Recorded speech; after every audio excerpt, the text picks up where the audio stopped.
After I gave birth to my daughter, I would wake up every morning and my hands and my feet would hurt so bad.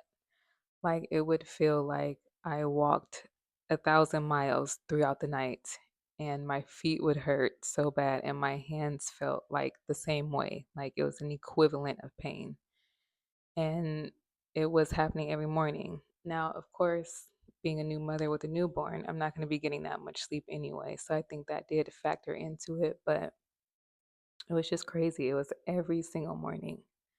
And so I went to the doctor and they didn't really do anything about it. So I kind of had to figure it out myself. And I started looking online and I found like this, what is it, like a mom blog situation thing? What are those things called? Where you like post in a group. Y'all know what I mean. I ended up looking it up and I found something on there about some women who had started a gluten-free diet and it helped with their pain. And I didn't initially take to it. Like I was still trying to like research other things or maybe just waiting for the pain to go away. I don't know. But it never went away. So I ended up trying the gluten-free diet and it worked. It's called a forum. That's what it's called. It was like a forum of mothers like putting stuff in there that I found online. I had my daughter in June. I want to say I started the diet in August and my birthday was in October. And so I was like, I'm going to eat whatever I want because it's my birthday. And I want to say I had cheesecake, I had a regular cake. I went to Cheesecake Factory and had macaroni balls and Buffalo Blast, and I just did it up. Now, it actually did not agree with my stomach, but what really got me was the next morning when I woke up, it was like I had a full blown cold.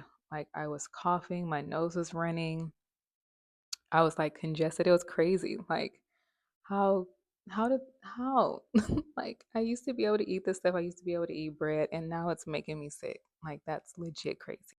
Back then they didn't have as many options as they do now, but I really just remember eating like turkey bacon all the time, rice, cabbage, and Reese's Pieces buttercups.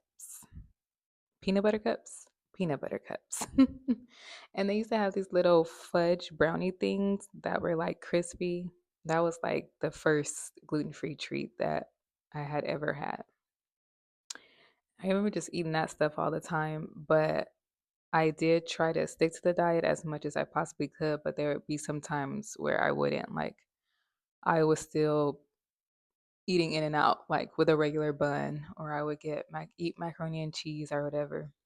I was pretty much sticking to a gluten-free diet for a little while, but sometimes I still would have like those other things. But I always knew when I had something that wasn't gluten-free because I like my hands would get like stiff. Like it's so weird. It still happens today. It's almost like a superpower. It's like I can eat something and my hands instantly feel like kind of like a stiff pain type of situation. And I think it's important to know that if you're intolerant or allergic or whatever the case may be, that it doesn't necessarily just affect your stomach. Because I think that's what's put out there and it actually damages my nerves. Because for a little while, I was eating more things like on a consistent basis that weren't gluten free. And I had this cough like that just would not go away. Like my health was actually like kind of declining. It was like I was just like sick and I could not get better. And it also started causing nerve damage in my body too.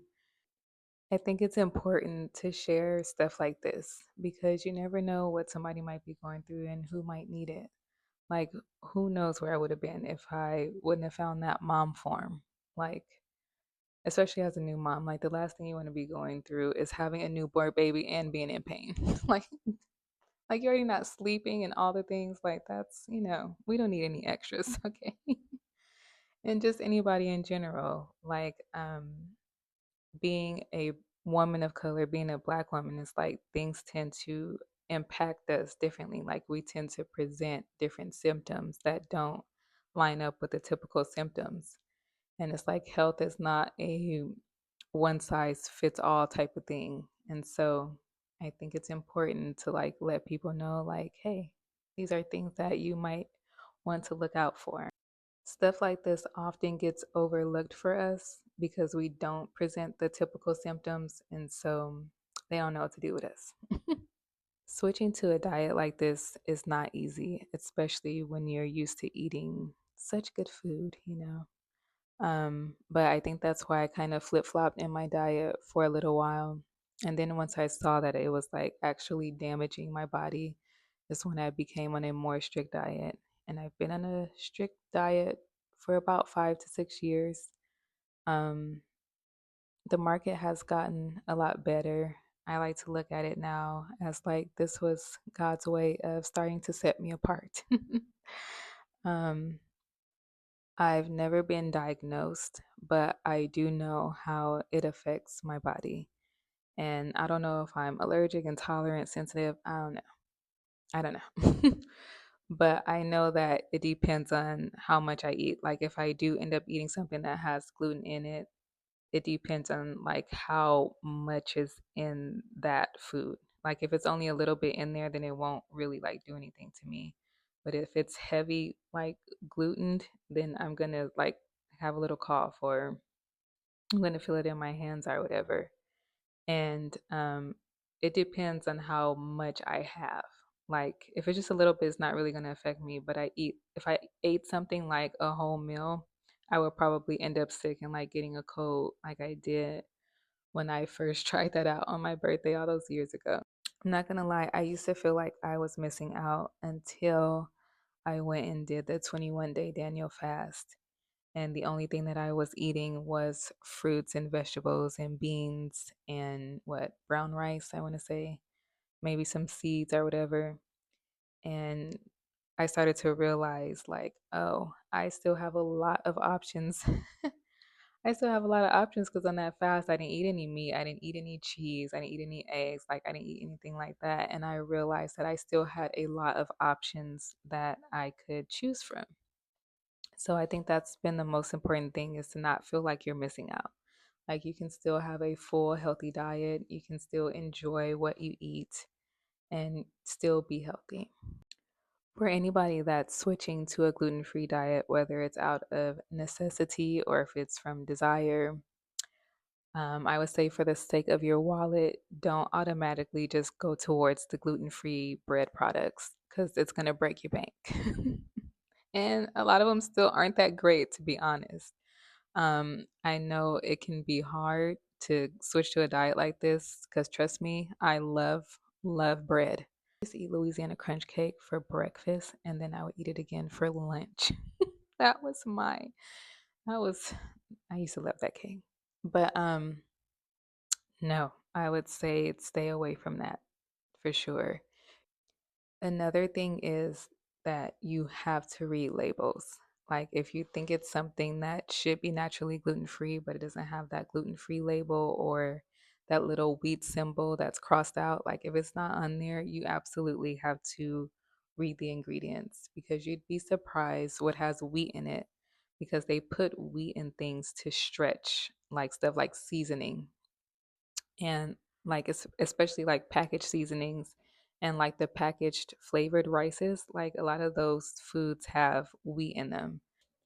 Another thing I would say is if you want to make sure you're sticking to a strict diet, you have to cook. Like that's the only real way to know what you are consuming because eating out, you know, the cross contamination and all the things and you just don't really know what's in stuff. So the best way to like make sure you're good is to cook. Staples to have or to look for is meat, preferably whole meats. You can have dairy, you can have fruits, you can have vegetables, you can have beans, you can have rice, you can have potatoes, you can have nuts and seeds. Like all of those things are naturally gluten free. You don't have to, you know, you don't have to buy gluten free breaded products, especially if you want to keep your grocery bill down. Because let me tell you, the gluten free bread is probably about, I would say a loaf of gluten free bread is roughly about $6 to $7, I want to say. And the slices of bread are probably about this big, that big. And so you can still have a nice, fun foodie diet still. I do have a couple of shorts on the channel of some things that I've made, and I'll probably end up making some more of those. And maybe I can also do a video of some of my favorite products and some of my favorite gluten-free breaded things that I like to eat and snacks and all the things. And, happy eating.